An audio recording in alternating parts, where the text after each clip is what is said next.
మధ్యతరగతి మనిషి సత్తా ఏంటో చూపిస్తాను. సింగన్నను మీరు కోర్టులో ప్రవేశపెట్టకపోతే మానవ హక్కుల పోరాటం జరిపిస్తాను. అన్నను కోర్టుకు తీసుకెళ్ళండి. స్టేషన్ కి తీసుకెళ్ళదలుచుకుంటే మమ్మల్ని చంపి తీసుకెళ్ళండి. మా అందరి ముందు నుంచి సింగన్నని ఇటు నుంచి ఇటే కోర్టుకు తీసుకెళ్ళాలి. ఇటే తీసుకెళ్ళాలి. రండి, కోర్టుకే తీసుకెళ్ళాలి.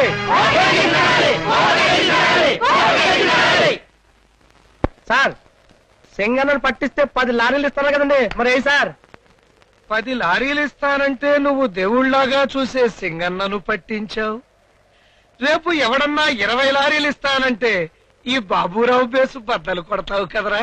అయ్య బాబాయ్,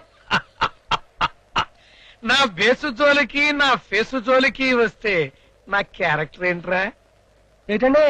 7 కొండల వెంకన్నకి తల వెంట్రుకలు కావాలి, ఈ సింగిల్ కొండ బాబురావుకి తలకాయలు కావాలి. నన్నెట్టా నమ్మావురా? నిజమైన బియ్యం దొంగని నేనేనని ఎక్కడ చెబుతాడోనన్న భయంతో చెల్లెలి మొగుడని కూడా చూడకుండా సొంత బావమరిదిని కల్పించా. ఆ కేసుని సింగన్న మీదకి నక్సలైట్ల మీదకి తోసేశా. నీలాంటి ఇన్ఫార్మర్ల బ్రతుకెప్పుడు ఇంతేరా. నాకే ఆశ లేదు సార్. కోరికలన్నీ చచ్చిపోయాయి సార్. మీరు గనక పర్మిషన్ ఇస్తే హిమాలయాల్లోకి వెళ్ళిపోయి సన్యాసుల్లో కలిసిపోతాను సార్. నా పేరు మీద ఉన్న ఒక్క లారీ కూడా మీ మనవడి పేరు మీద రాసిస్తాను సార్. అక్కర్లేదు. ఈడి చావు కూడా పోలీసోళ్ల ఖాతాలో జమ కట్టించాలి. నువ్వెళ్ళి పేపరోళ్ల సంగతి చూడు, నేను కోర్టులో సింగన్న సంగతి చూస్తా. దేవుని మీద ప్రమాణం చేసి, భగత్ సింగ్ మీద ప్రమాణం చేసి, దేవుని మీద ప్రమాణం చేసి, అల్లూరి సీతారామరాజు మీద ప్రమాణం చేసి, దేవుని మీద ప్రమాణం చేసి, చంద్రశేఖర్ ఆజాద్ మీద ప్రమాణం చేసి, కోర్టులో దేవుని మీద గాని ఆత్మసాక్షి మీద గాని ప్రమాణం చేయాలి. దేశం కోసం ప్రాణాలర్పించిన మహానుభావులు మన భారతీయులందరికీ దేవుళ్ళు కారా యువరానర్? ఆత్మార్పణ చేసిన వాళ్ళ ఆత్మల కంటే మన ఆత్మసాక్షి గొప్పదా యువరానర్? కానీ రూల్స్ స్వతంత్రం వచ్చి 50 ఏళ్లైనా విమానంలో వెళ్లిన సుభాష్ చంద్రబోస్ ఏమయ్యాడో ఇంతవరకు చెప్పలేని ఈ ప్రభుత్వాలు పెట్టిన రూల్స్ రెగ్యులేషన్స్ మనకెందుకు సార్? ప్రజాస్వామ్యాన్ని ప్రశ్నిస్తున్న పోరాట యోధుల్ని కాల్చి చంపాలని చూస్తున్న ఈ ప్రభుత్వాలు పెట్టిన రూల్స్ రెగ్యులేషన్స్ మనకెందుకండి?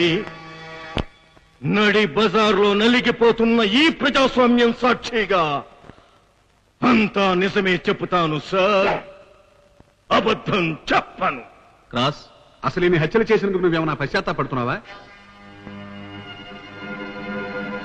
ఇంకా ఒకడు మిగిలి ఉన్నందుకు బాధపడుతున్నాను. ప్రజాస్వామ్య పద్ధతిలో ఆందోళన చేయడానికి అనేక మార్గాలుండగా హింసే పరిష్కారం అనుకోవటం నేరం కదా?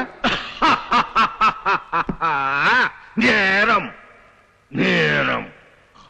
ఒక పేద క్లీనర్ రాజధాని నడిబొడ్డులో హత్య గావించబడితే ధర్మం కోసం నేను మహాత్మా గాంధీలా సత్యాగ్రహం చేపట్టాను. పొట్టి శ్రీరాముల్లా ఆమరణ నిరాహార దీక్ష చేపట్టాను. కానీ మాకు ఫలితం దక్కల. కారణం ఈ బాబురావు. కారణం ఎవరైనా కావచ్చు. మనం దైవంగా భావించే భారత రాజ్యాంగం, భారత శిక్షా స్మృతిలో నువ్వెన్నుకున్న హింసావాదం ఏ పేజీలో రాసింది? మనిషిని మనిషి చంపచ్చు అని ఏ లైన్లో రాసింది? తుపాకీ గొట్టం ద్వారా రాజ్యాధికారాన్ని సంపాదించచ్చని, యువతరాన్ని పెడదోవ పట్టించమని నువ్వెన్నుకున్న మార్గం దేనిలో రాసింది? Tell me. భారత రాజ్యాంగం అంటే తమకు అంత గౌరవం ఉందా సారు? భారత శిక్షా స్మృతి అంటే తమకు అంత ప్రేమ ఉందా సారు? ఉంది. ఉంది ఉందంట సార్, ఉంది. జడ్జి సార్, మన దేశంలో స్త్రీలను పూజిస్తారు, గౌరవిస్తారు, ఆరాధిస్తారు. అలాంటి ఈ దేశంలోకి దేశ విదేశాల నుండి స్త్రీలను రప్పించి, ఒప్పించి, గుడ్డలు విప్పించి, నీ అబ్బ అంగాంగ ప్రదర్శన చేయించి, అంగుళం అంగుళం కొలిచి, ఒకటో సుందరి, రెండో సుందరి, మూడో సుందరి అని విశ్వ సుందరి మళ్ళ పోటీ నిర్వహించమని చెప్పిందా మీ రాజ్యాంగం? ప్రజా కళాకారుల్ని ఇంటికి వెళ్లి కాల్చమని భారత శిక్షా స్మృతిలో ఎన్నో పేజీ చెప్పింది సారు.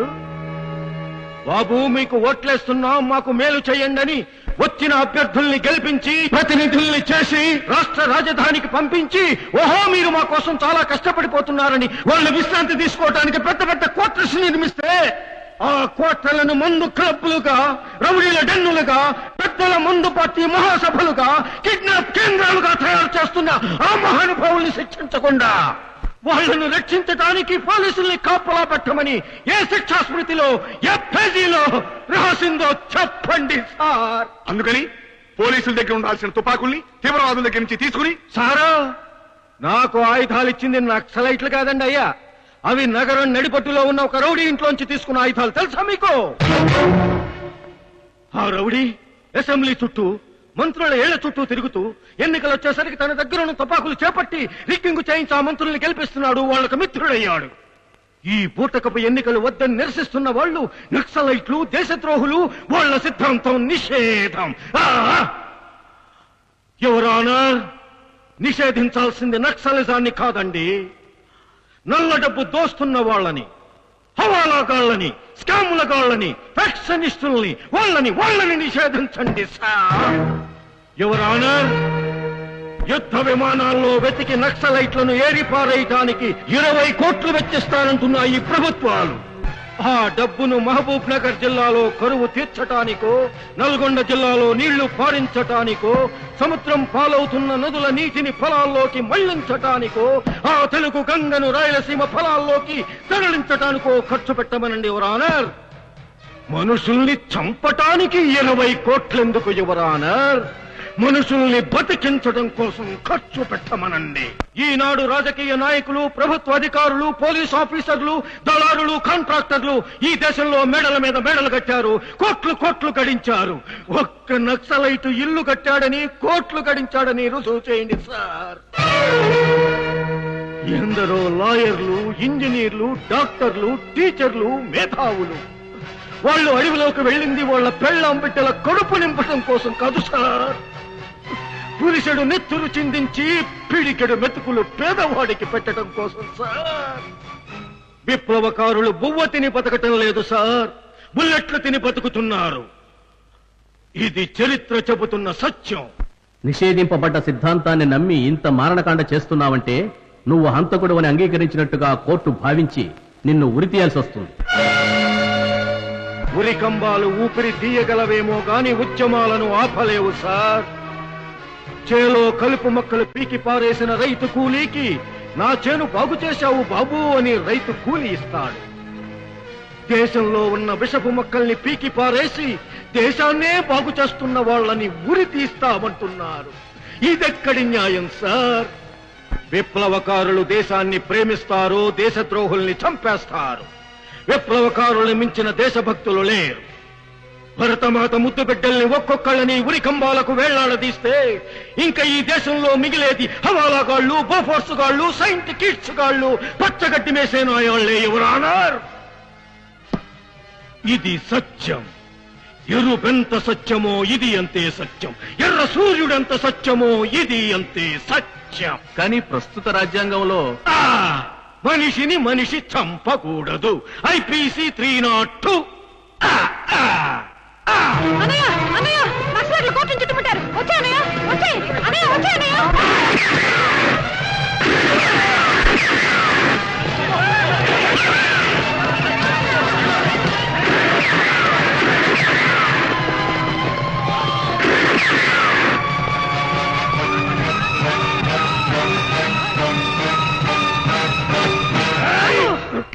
శబ్బాష్, అన్నకు తగ్గ చెల్లెలు అనిపించావే. నీ మొగుడిని చంపిని సింగన్నగాడిని కాల్చి పారేసి ప్రజాస్వామ్యాన్ని కాపాడు. కాల్చే. ఉరికంబం ఎక్కటానికి సిద్ధంగా ఉన్నవాణ్ణి, ఊపిరి మీద మమకారం లేనివాణ్ణి, నువ్వు నింద వేసినా గుండు కొట్టించినా ఊరుకున్నవాణ్ణి. నువ్వీ తుపాకీతో నా గుండె కాల్చే లోపు ఓడి గుండెకాయనే తినేస్తా. అన్నా అవును, ఇంత నాటకం ఆడింది నీ చేతుల్లో వీడి చావు చూడ్డానికి. నేను నీ అన్ననే. చెల్లెలి పసుపు కుంకాల కంటే పచ్చనోట్లు ముఖ్యం అనుకునే నువ్వే అన్నవిరా. మా అందరి బాగు కోరుకునే ఈ అన్నే నిజమైన అన్న. అన్నా తీసుకో ఈ తుపాకీ. నువ్వు చేతిలో ఈ గుండాగాడి చావు నేను చూడాలి.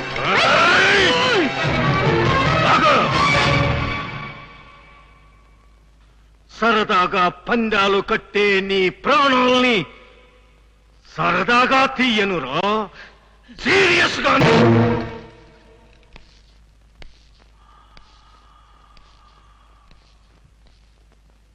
జడ్జి సార్, నేను చేసింది హింసకు ప్రతిహింస మాత్రమే. ఇది నేరమని మీరు భావిస్తే ఉరి కంబమెక్కటానికి నేను సిద్ధంగా ఉన్నాను సార్.